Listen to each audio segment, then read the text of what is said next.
Hi everyone, this is Pauline Loeb from Alpha Mag, and today I'm honored to be with Julian Radcliffe, the founder of the Atlas Register. Good afternoon, Julian. Hello, very nice to be part of your program. Thank you.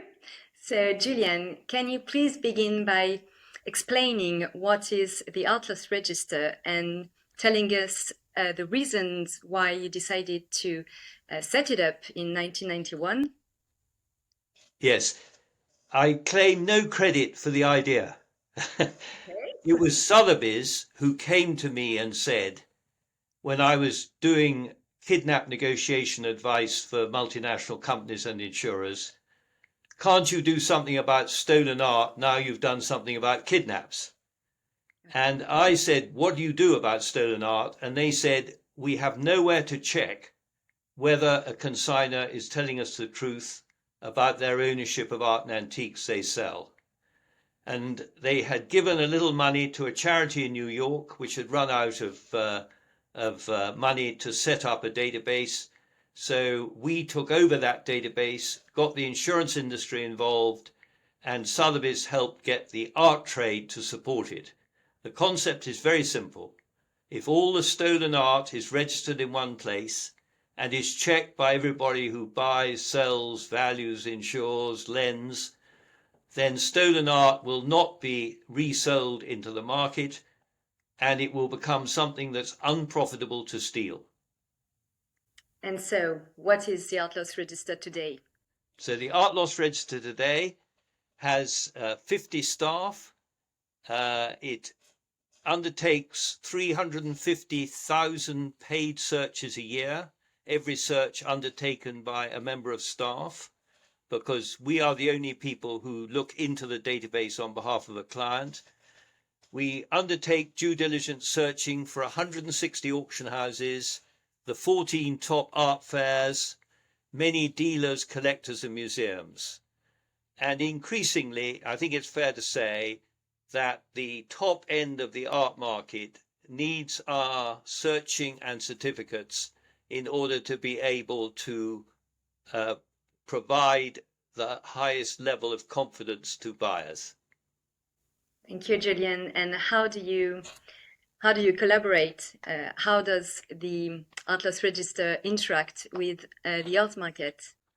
With the art market, we invite them to subscribe. So this is a paid service, and auction houses, for example, will contract with us to check all the items being sold on their website and in physical auctions being shown on their website, whether they're sold in a live auction or remotely.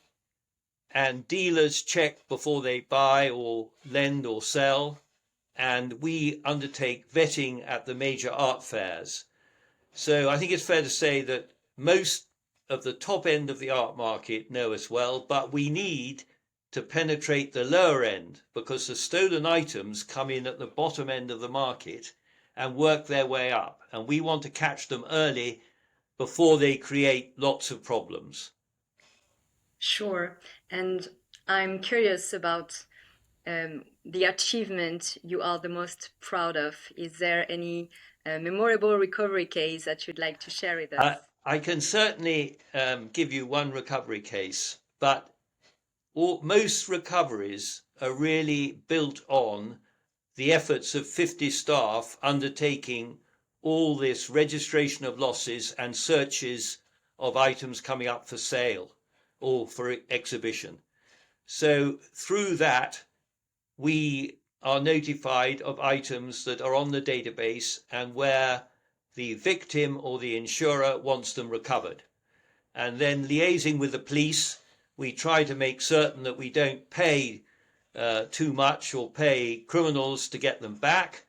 Although there is very interesting debate in many places now about whether it may be better to pay something and get the picture back than have the picture destroyed, which has happened in a number of cases.